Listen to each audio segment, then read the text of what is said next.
Hi friends, ಎಲ್ರಿಗೂ ನಮಸ್ಕಾರ. ನಾವಿವತ್ತು ನೋಡೋಣ ನಮ್ಮ ಕನ್ನಡ ಇಂಡಸ್ಟ್ರಿಯಿಂದ ಬೇರೆ ಇಂಡಸ್ಟ್ರಿಗೆ ಹೋಗಿ ಅಲ್ಲಿ ಮಿಂಚ್ತಾ ಇರೋ ನಮ್ಮ ಕನ್ನಡದ ಹೀರೋಯಿನ್ಸ್ ಯಾರು ಅಂತ.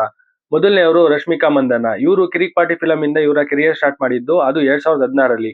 ಆಮೇಲೆ ತೆಲುಗುಲಿ ಚೆಲೋ ಫಿಲಂ ಮತ್ತೆ ಕನ್ನಡದಲ್ಲಿ 3 ಫಿಲಂ ಅಲ್ಲಿ ಆಕ್ಟ್ ಮಾಡಿದ್ರು. ದೆನ್ ಮತ್ತೆ ತೆಲುಗುಲಿ ವಿಜಯ್ ದೇವರಕೊಂಡ ಅವ್ರ ಜೊತೆ ಗೀತಾ ಗೋವಿಂದಂ ಫಿಲಂ ಮತ್ತೆ ಹೀಗೆ ಇನ್ನ ಹಲವು ಫಿಲಂಗಳಲ್ಲಿ ಆಕ್ಟ್ ಮಾಡ್ತಾ ಅಲ್ಲೇ ಸೆಟಲ್ ಆದ್ರು. ಸದ್ಯಕ್ಕೆ ಹಿಂದಿಲಿ ಅನಿಮಲ್ ಫಿಲಂ ಹಿಟ್ ಆದ್ಮೇಲೆ ಹಿಂದಿ ಮತ್ತೆ ತಮಿಳ್ ಫಿಲಂ ಅಲ್ಲೇ ಜಾಸ್ತಿ ಕಾಣಿಸ್ಕೊಳ್ತಾ ಇದ್ದು, ಸದ್ಯಕ್ಕೆ ಕನ್ನಡದಲ್ಲಿ ಯಾವುದೇ ಹೊಸ ಫಿಲಂಗೂ ಇವರು ಸೈನ್ ಮಾಡಿಲ್ಲ. ಅಂದ್ರೆ ಟಿಲ್ ನೌ ಈ ವಿಡಿಯೋ ರೆಕಾರ್ಡ್ ಆಗೋ ತನಕ ಯಾವುದೇ ಸೈನ್ ಮಾಡಿಲ್ಲ. ಇನ್ನು ಎರಡನೇವರು ಶ್ರೀಲೀಲಾ. ಇವರು ಕಿಸ್ ಫಿಲಂ ಮುಖಾಂತರ 2019ರಲ್ಲಿ ಕೆರಿಯರ್ ಸ್ಟಾರ್ಟ್ ಮಾಡಿದ್ದು.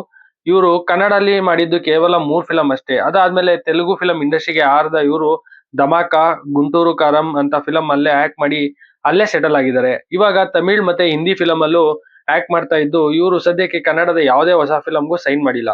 ಇನ್ನು ಮೂರನೇವ್ರು ಬಂದು ರುಕ್ಮಿಣಿ ವಸಂತ್. ಇವರ ಫಸ್ಟ್ ಫಿಲಂ ಬಂದು ಬೀರ್ಬಲ್. ಅದು 2019ರಲ್ಲಿ ರಿಲೀಸ್ ಆಯ್ತು. ಆದ್ರೆ ರುಕ್ಮಿಣಿ ವಸಂತ್ ಅವ್ರಿಗೆ ಹಿಟ್ ಕೊಟ್ಟು ಸಿಕ್ಕಿದಂತ ಫಿಲಂ 2023ರಲ್ಲಿ ರಿಲೀಸ್ ಆದ ಸಪ್ತ ಸಾಗರದ ಆಚೆಗೆಲ್ಲೋ ಪಾರ್ಟ್ 1 ಮತ್ತೆ ಪಾರ್ಟ್ 2. ಅದು ಆದ್ಮೇಲೆ ಇವರು ತಮಿಳ್ ಮತ್ತೆ ತೆಲುಗು ಫಿಲಂ ಅಲ್ಲೂ ಕಾಣಿಸ್ಕೊಳ್ಳೋದಕ್ಕೆ ಶುರು ಮಾಡಿದ್ರು. ಇವರ ಲಾಸ್ಟ್ ಫಿಲಂ ಬಂದು ಕಾಂತಾರ ಚಾಪ್ಟರ್ 1. ಇನ್ನು ಇವರು ಸದ್ಯಕ್ಕೆ ಯಶ್ ಅವರ ಟಾಕ್ಸಿಕ್ ಫಿಲಂ ಅಲ್ಲಿ ಮತ್ತೆ ತೆಲುಗುಲಿ ಬರ್ತಾ ಇರೋ ಡ್ರ್ಯಾಗನ್ ಫಿಲಂ ಅಲ್ಲಿ ಆಕ್ಟ್ ಮಾಡ್ತಾ ಇದ್ದು, ಬೇರೆ ಯಾವುದೇ ಹೊಸ ಫಿಲಂಗೂ ಸೈನ್ ಮಾಡಿಲ್ಲ. ನಾಲ್ಕನೇವ್ರು ಬಂದು ನಿತ್ಯಾ ಮೆನನ್. ಇವರು ಮೇನ್ ಆಕ್ಟರ್ ಆಗಿ ಇವರ ಕೆರಿಯರ್ ಸ್ಟಾರ್ಟ್ ಮಾಡಿದ್ದು ಕನ್ನಡದ ಜೋಶ್ ಫಿಲಂ ಇಂದ. ಅದು 2007ರಲ್ಲಿ ರಿಲೀಸ್ ಆಗಿದ್ದು. ಇನ್ನು ಅದಾದ್ಮೇಲೆ ಇವರು ಇಲ್ಲಿ ತನಕ ಕನ್ನಡದಲ್ಲಿ ಮಾಡಿದ್ದು ಕೇವಲ 5 ಫಿಲಂ ಅಷ್ಟೇ. ಇವರು ಜಾಸ್ತಿ ಕಾಣಿಸ್ಕೊಳ್ತಾ ಇರೋದು ತಮಿಳ್ ಮತ್ತೆ ತೆಲುಗು ಫಿಲಂ ಅಲ್ಲಿ, ಅದರಲ್ಲೂ ಮೇನ್ಲಿ ತಮಿಳ್ ಇಂಡಸ್ಟ್ರಿಲಿ. ಅಷ್ಟೇ ಅಲ್ಲ, ಇವರು ಹಿಂದಿ ಮತ್ತೆ ಮಲಯಾಳಂ ಫಿಲಂ ಅಲ್ಲೂ ಆಕ್ಟ್ ಮಾಡ್ತಾ ಇದ್ದಾರೆ. ಅಂಡ್ ಸದ್ಯಕ್ಕೆ ಇವರು ಕನ್ನಡದ ಯಾವುದೇ ಹೊಸ ಫಿಲಂಗೂ ಸೈನ್ ಮಾಡಿಲ್ಲ ಇಲ್ಲಿ ತನಕ.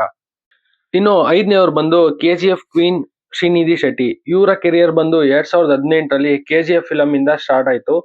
ಅಂಡ್ ಅದು ಆದ್ಮೇಲೆ ಇವರು ತಮಿಳಲ್ಲಿ ಕೋಬ್ರಾ ಫಿಲಂ ಮತ್ತೆ ಕೆಲವೊಂದು ತೆಲುಗು ಫಿಲಂ ಅಲ್ಲಿ ಆಕ್ಟ್ ಮಾಡಿದ್ರು. ಇವಾಗ ಸದ್ಯಕ್ಕೆ ತೆಲುಗು ಫಿಲಂ ಇಂಡಸ್ಟ್ರಿಯಲ್ಲಿ ಸೆಟಲ್ ಆಗಿರೋ ಇವರು ವಿಕ್ಟರಿ ವೆಂಕಟೇಶ್ ಅವ್ರ ಜೊತೆ ಆಕ್ಟ್ ಮಾಡ್ತಾ ಇದ್ದಾರೆ. ಇನ್ನು ಇಲ್ಲಿ ತನಕ ಯಾವುದೇ ಕನ್ನಡ ಹೊಸ ಫಿಲಂಗೂ ಇವರು ಸೈನ್ ಮಾಡಿಲ್ಲ. ಮತ್ತೆ ಆರನೇವ್ರು ಬಂದು ಆಶಿಕಾ ರಂಗನಾಥ್. ಇವರು ಕ್ರೇಜಿ ಬಾಯ್ ಫಿಲಂ ಅಲ್ಲಿ ಹೀರೋಯಿನ್ ಆಗಿ ಆಕ್ಟಿಂಗ್ ಕೆರಿಯರ್ ಸ್ಟಾರ್ಟ್ ಮಾಡಿದ್ರು. ಇಲ್ಲಿ ತನಕ ಸುಮಾರು 13 ಕನ್ನಡ ಫಿಲಂ ಅಲ್ಲಿ ಆಕ್ಟ್ ಮಾಡಿದ ಇವರು 2023ರಿಂದ ತಮಿಳ್ ಮತ್ತೆ ತೆಲುಗು ಫಿಲಂ ಅಲ್ಲಿ ಜಾಸ್ತಿ ಕಾಣಿಸ್ಕೊಳ್ತಾ ಇದ್ದಾರೆ. ಅಂಡ್ ಕನ್ನಡ ಫಿಲಂ ಅಲ್ಲಿ ತುಂಬಾ ಕಮ್ಮಿ ಫಿಲಂ ಅಲ್ಲಿ ಆಕ್ಟ್ ಮಾಡಿದ ಇವರು ಸದ್ಯಕ್ಕೆ ತೆಲುಗು ಇಂಡಸ್ಟ್ರಿಲಿ ಸೆಟ್ಲ್ ಆಗಿದ್ದಾರೆ. ಇವಾಗ ರವಿ ತೇಜ ಅವರ ಜೊತೆ ಆಕ್ಟ್ ಮಾಡ್ತಾ ಇದ್ದು, ಅಂಡ್ ಇಲ್ಲಿ ತನಕ ಯಾವುದೇ ಹೊಸ ಕನ್ನಡ ಫಿಲಂಗೂ ಇವರು ಸೈನ್ ಮಾಡಿಲ್ಲ. ಏಳನೇವರು ನಭಾ ನಟೇಶ್. ಇವರ ಆಕ್ಟಿಂಗ್ ಕೆರಿಯರ್ ಸ್ಟಾರ್ಟ್ ಮಾಡಿದ್ದು 2015ರ ವಜ್ರಕಾಯ ಫಿಲಂ ಇಂದ. ಅದಾದ್ಮೇಲೆ ಇವರು ಇನ್ನ 2 ಕನ್ನಡ ಫಿಲಂ ಅಲ್ಲಿ ಕಾಣಿಸ್ಕೊಂಡಿದ್ದೆ ಲಾಸ್ಟ್. ದೆನ್ 2019ರಲ್ಲಿ ತೆಲುಗು ಫಿಲಂ ಇಂಡಸ್ಟ್ರಿಗೆ ಹೋದ ಇವರು ಅಲ್ಲೇ ಸೆಟಲ್ ಆದ್ರು. ಮತ್ತೆ ಕನ್ನಡ ಫಿಲಂ ಅಲ್ಲಿ ಆಕ್ಟ್ ಮಾಡಿದ್ದೇ ಇಲ್ಲ. ಸದ್ಯಕ್ಕೆ ಇವರು ಒಂದ್ ತೆಲುಗು ಫಿಲಂ ಅಲ್ಲಿ ಆಕ್ಟ್ ಮಾಡ್ತಾ ಇದ್ದು, ಅದು ಬಿಟ್ಟು ಬೇರೆ ಯಾವುದೇ ಹೊಸ ಫಿಲಂಗೂ ಸೈನ್ ಮಾಡಿಲ್ಲ. ಇನ್ನು 8ನೇವ್ರು ಬಂದು ಶ್ರದ್ಧಾ ಶ್ರೀನಾಥ್. ಇವರು 2016ರಲ್ಲಿ ರಿಲೀಸ್ ಆದ ಯೂಟರ್ನ್ ಫಿಲಂ ಮುಖಾಂತರ ಆಕ್ಟಿಂಗ್ ಕೆರಿಯರ್ ಸ್ಟಾರ್ಟ್ ಮಾಡಿದ್ರು. ಇವರು ಕನ್ನಡಲ್ಲಿ ಸುಮಾರು ಫಿಲಂ ಆಕ್ಟ್ ಮಾಡಿದ್ದಾರೆ, ಲೈಕ್ ಆಪರೇಷನ್ ಅಲುಮೇಲಮ್ಮ, ರುಸ್ತುಂ ಹೀಗೆ. ಅಂಡ್ ಅದಾದ್ಮೇಲೆ ಇವರು ಜಾಸ್ತಿ ಕನ್ನಡ ಫಿಲಂ ಅಲ್ಲಿ ಕಾಣಿಸ್ಕೊಂಡಿಲ್ಲ. ಸದ್ಯಕ್ಕೆ ಇವರು ತೆಲುಗು ಫಿಲಂ ಮತ್ತೆ ತಮಿಳ್ ಫಿಲಂಗಳಲ್ಲಿ ಜಾಸ್ತಿ ಕಾಣಿಸ್ಕೊಳ್ತಾ ಅಲ್ಲೇ ಸೆಟ್ಲ್ ಆಗಿದ್ದಾರೆ.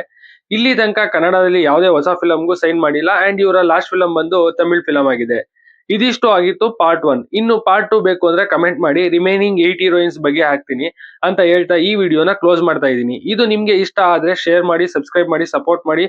Thanks for